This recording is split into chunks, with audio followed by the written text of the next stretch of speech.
Hello students, तो D बॉर्गली hypothesis के बाद उस हाइपोथेसिस को एक्सपेरिमेंटली प्रूव करने का जो जिम्मा लिया वो लिया डेविसन और जर्मन ने। तो ये एक बहुत बड़ा ब्रेक थ्रू था for the de Broglie hypothesis, जिसमें उन्होंने क्या कहा था that every moving particle has a wave that is associated with that moving particle whose wavelength is h upon m into v। और ये जो इन्होंने एक्सपेरिमेंट किया ये किया मैटर वेव्स के लिए या डी बॉर्गलीज वेव्स के लिए। तो बेसिकली डेविसन और जर्मन ने जो एक्सपेरिमेंट किए थे वो किए थे for the fast moving electrons, जिसके अंदर उन्होंने फास्ट मूविंग इलेक्ट्रॉन के वेव नेचर को शो किया था by studying the concept of diffraction which is a property of a wave. तो आपको वेवलेंथ याद होगा h upon m into v या h upon p that is also equal to h upon under root 2 m into k is kinetic energy। फिर आपने in terms of Boltzmann constant use किया था, so lambda is equal to h upon under root 3 m k into t पुत्र।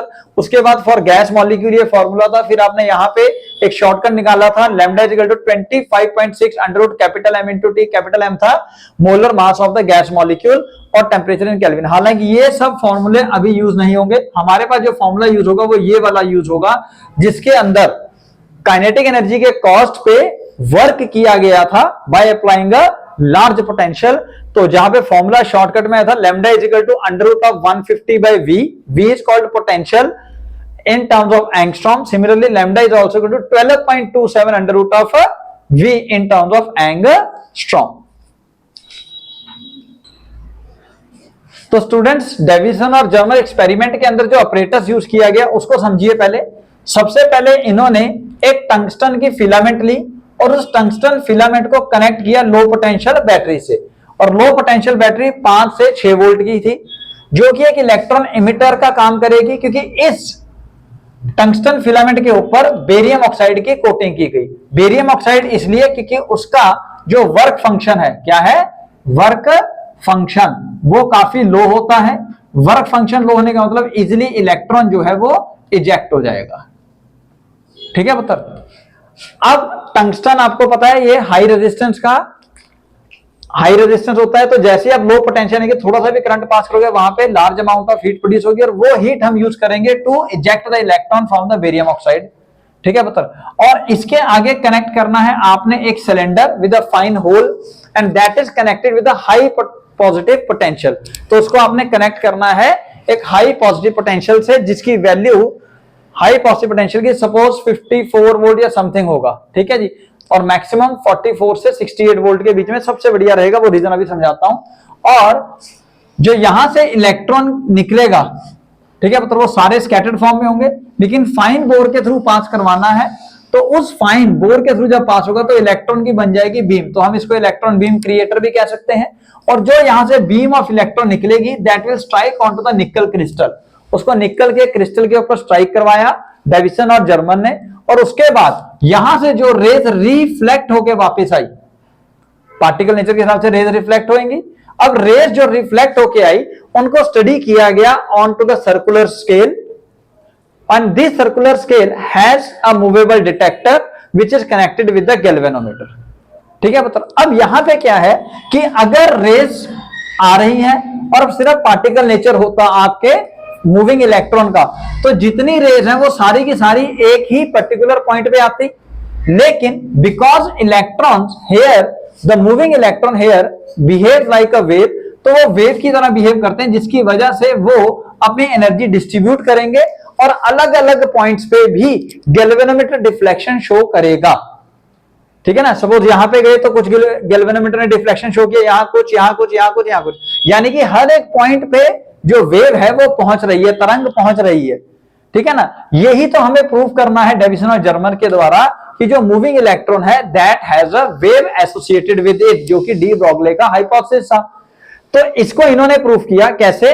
सबसे पहले इन्होंने देखा कि गैल्वेनोमीटर की डिफ्लेक्शन मेजर की, तो गैल्वेनोमीटर जो है that shows deflection at various positive potential. पहली बात उन्होंने जो हाई पॉजिटिव पोटेंशियल रखा इसकी वैल्यू को वेरी किया, तो गैल्वेनोमीटर डिफ्लेक्शन शो कर रहा है for high positive potential with the various values. लेकिन जो मैक्सिमम या कह लीजिए सिग्निफिकेंट डिफ्लेक्शन जो शो करेगा वो करेगा अराउंड 44 टू 68 वोल्ट। 44 से 68 वोल्ट के बीच में। क्यों? क्योंकि उस समय वहां पे इंटेंसिटी मैक्सिमम हो जाएगी इलेक्ट्रॉन्स की, और इलेक्ट्रॉन की इंटेंसिटी मैक्सिमम होने का मतलब क्या है? मैक्सिमम नंबर ऑफ इलेक्ट्रॉन वो रिसीव कर रहा होगा। ठीक है पुत्र, और वो जिस एंगल पे रिसीव करेगा दैट एंगल इज से 50 डिग्री। तो इसका मतलब अलग अलग एंगल्स पे और अलग अलग पोटेंशियल पे आपके गैल्वेनोमीटर की डिफ्लेक्शन अलग अलग है। तो अगर आप पोटेंशियल सपोज फिक्स करते हो जो कि मैक्सिमम पीक इंटेंसिटी पाई गई है दैट इज अराउंड 54 वोल्ट, तो 54 वोल्ट पे पीक इंटेंसिटी पाई गई at an angle of 50 degree, at an angle of 50 degree. तो जहां पे एक पाया गया कि भाई यहां पे इंटेंसिटी मैक्सिमम है, यानी कि डिफ्लेक्शन सबसे ज्यादा है। बाकी जगहों पे भी डिफ्लेक्शन तो है लेकिन यहां पे सबसे ज्यादा है, और बाकी जगहों पे भी है, तो इसका मतलब वहां पर भी एनर्जी तो आ रही होगी, लेकिन यहां पे मैक्सिमम क्यों है? क्योंकि यहां पे हुआ है कंस्ट्रक्टिव इंटरफेरेंस, और कंस्ट्रक्टिव इंटरफेरेंस का जो कंसेप्ट है that is a phenomena, that is a property of a wave. तो इसका मतलब क्लियर कट हो गया कि भैया इस पोटेंशियल पे इस एंगल के ऊपर मैक्सिमम इंटेंसिटी पहुंच रही है, जहां पे जैसे आपको याद होगा जब कंस्ट्रक्टिव इंटरफेरेंस होता है तो वहां पे फ्रिंजेस बनते हैं और एक ब्राइट फ्रिंज बनता है। क्यों बनता है? क्योंकि वहां पे मैक्सिमम लाइट पहुंचती है। तो कहीं पे डिफ्लेक्शन ज्यादा है, कहीं पे कम है, कहीं पे नहीं है, तो उसका रीजन है due to the wave nature of the moving electron. तो स्टूडेंट इसका मतलब क्या है कि 54 वोल्ट के पॉजिटिव पोटेंशियल पे जो पीक वैल्यू है इंटेंसिटी की, किसके लिए? मैटर वेव के लिए, वो पाई गई and for an angle of 50 degree. ठीक है बता, तो यानी कि अलग अलग पोटेंशियल में अगर इंटेंसिटी और फाई के बीच में ग्राफ ड्रॉ करेंगे आप, तो आप देखेंगे कि जब आप पोटेंशियल थोड़ा रखेंगे या कोई भी वैल्यू रखेंगे लेस देन 44 वोल्ट, तो वहां पे वेरिएशन आएगा, लेकिन बहुत थोड़ा सा, थोड़ा और बढ़ाया थोड़ा सा और वेरिएशन आ गया, सपोज 44 वोल्ट पे ये आ गया। ठीक है पुत्र, लेकिन जो सबसे सिग्निफिकेंट इंटेंसिटी का वेरिएशन पाया गया, peak value for intensity, that is at around 54 volt and at an angle of 50 degree. ठीक है पुत्र, तो ये जो कर्व है ये शो करता है that the maximum intensity is available at an angle of 50 degree for a 54 volt potential, and this is the concept of interference, constructive interference, which is a property of a wave. तो students अब बात ये create हो गई कि sir जो constructive interference की बातें की गई थी वो तो लाइट वेव्स के लिए की गई थी, यहां पे तो एक क्रिस्टल से बीम ऑफ इलेक्ट्रॉन जो है वो स्ट्राइक करके वापस आ रहे हैं, तो उसके लिए वेवलेंथ को कैसे मेजर करें या किस तरीके से हम डी ब्रॉगली हाइपोथेसिस से कंपेयर करें। ठीक है मतलब, तो इसके लिए हमें ब्रैग सर ने एक लॉ दिया। उन्होंने कहा for the crystal like nickel etcetera the constructive interference has a relation that is n lambda is equal to 2d sin theta. अब n क्या होगा पुत्र? Order of maxima 1 2 3 so on so on, lambda wavelength होगी, 2 constant, d जो है that is distance between two atomic layers, और theta है angle between incident ray and atomic layer, theta is not phi. ठीक है पुत्र, अब कहने का मतलब क्या है? लेट्स सपोज कर लीजिए आपका एक निकल का क्रिस्टल लिया, आपने पहले ऐसे लिया था, अब हमने उसको थोड़ा सा बड़ा करके ऐसे डाल दिया, इसके अंदर बहुत सारी लेयर्स होंगी अपने एटम्स की जो कि अरेंज की गई होंगी, तो उन के बीच का जो सेपरेशन है वो है small D, that is distance between two atomic layers. Clear हो गया पुत्र? अब एक रे आई स्ट्राइक करती है ऑन टू द लेयर और रिफ्लेक्ट बैक हो जाती है, जिसको हम यहां पे मूवेबल डिटेक्टर की मदद से मेजर कर रहे थे, ये मूवेबल डिटेक्टर। ठीक है ना पुत्र?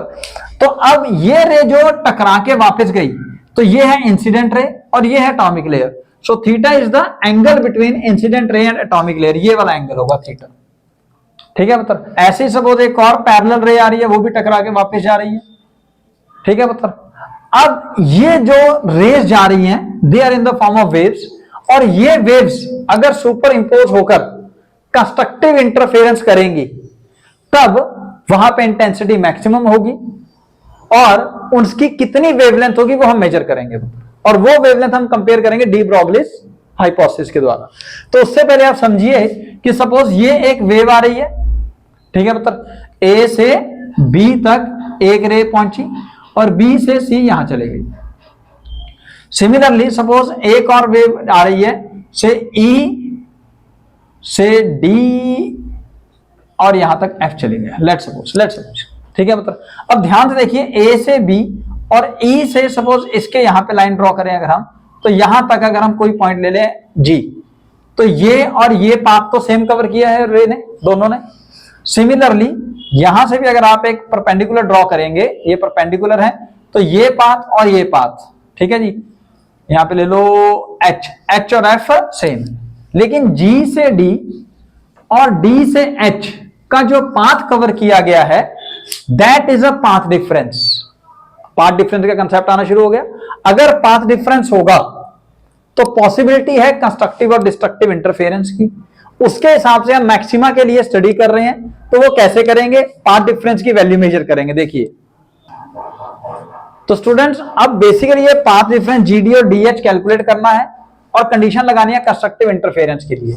तो सपोज ये जीडी है, ये डी है और ये डी है, तो ये भी डी होगा पुत्र, डी से लेके बी तक, डी बी भी आपका स्मॉल डी है, और ये एंगल थीटा तो ये 90 माइनस थीटा है पुत्र, क्योंकि ये नॉर्मली था परपेंडिकुलर बाइसेक्टर। अब आप डीबी को बोले तो स्मॉल डी को, ये रहा स्मॉल डी, डीबी को दो कंपोनेंट में रिजोल्व करेंगे अलोंग जीडी और परपेंडिकुलर। जीडी के अलोंग होगा पुत्र small D into cos 90 minus theta, this one, और साइन वाला हमें जरूरत नहीं है तो छोड़ रहा हूं मैं। अब cos 90 minus theta can be written as sin theta, तो जीडी की वैल्यू आ गई d sin theta. Similarly DH भी आ जाएगा पुत्र d sin थीटा। अब जीडी प्लस डीएच क्या था, path difference between two superimposing waves, वो कितना आता है डेल्टा एक्स, तो delta x equal GD plus DH that could be equal to 2d sin theta. अब कंस्ट्रक्टिव इंटरफेरेंस यानी कि मैक्सिमा के लिए कंस्ट्रक्टिव इंटरफेरेंस है, अगर कंस्ट्रक्टिव इंटरफेरेंस है तो delta x path difference should equal to n lambda, यानी कि पाथ डिफरेंस के हिसाब से कंस्ट्रक्टिव इंटरफेरेंस कब कब होगी, जब path difference lambda, 2 lambda, 3 lambda, 4 lambda so on होगा, ठीक है। तो हम जनरली मान लेते हैं एन लैम्डा, तो अब डेल्टा एक्स की वैल्यू यहां से क्या है, d sine theta plus d sine theta will be 2d sin theta. So 2d sin theta is equal to n lambda. This is the condition for constructive interference and the law explained by the Bragg, this is called Bragg's law. तो मतलब 2d sin theta N lambda के बाद अब हमें let's suppose ये theta है, perpendicular bisector था, ये पूरे का पूरा एंगल था फाई, तो इसको दो में डिवाइड किया तो ये 5/2 और ये थीटा है, तो थीटा प्लस 5/2 हो गया 90 डिग्री। अब कंस्ट्रक्टिव इंटरफेरेंस के लिए आपको बताया गया है इंटेंसिटी मैक्सिमम होनी चाहिए। इंटेंसिटी मैक्सिमम कब थी, जब 550 डिग्री और पोटेंशियल 54 वोल्ट था। तो अगर 550 है तो थीटा कितना हो जाएगा 65 डिग्री। और फॉर निकल क्रिस्टल डी क्या था पुत्र, दो एटॉमिक लेयर्स के बीच का सेपरेशन, वो 0.91 एंगस्ट्रॉम है, फिक्स है। तो आप इन वैल्यूज को यहां पुट करेंगे, 2 into 0.91 into sine 65 is equal to n की वैल्यू फर्स्ट रखिए एक इंटू लैम्डा, तो लैम्डा की वैल्यू पुत्र यहां पे एक्सपेरिमेंटली कैलकुलेट करके आई है 1.65 एंगस्ट्रॉम, याद कर लें इसको। अब इसको कंपेयर करते हैं with de Broglie's equation. De Broglie lambda is equal to h upon m into v, बहुत सारी इक्वेशनों की मदद से हमें एक इक्वेशन ये मिली थी, lambda is equal to under root of 150 divided by v, तो लैम्डा जो आएगा इन एंगस्ट्रॉम आएगा। तो अब 150 बाय v क्या है पुत्र, 54 वोल्ट में निकालिए, तो लैम्डा की वैल्यू आएगी 1.67 angstrom. So you can see these two values are very close to each other, hence we can say with the help of Davison and German experiment and Bragg's law we are able to prove the de Broglie's hypothesis in a correct way, where he states that, क्या कहा था इन्होंने कि कोई भी जो moving particle है उसके साथ एसोसिएटेड होगी wave, and that wave is has a wavelength which is equal to h upon m into v।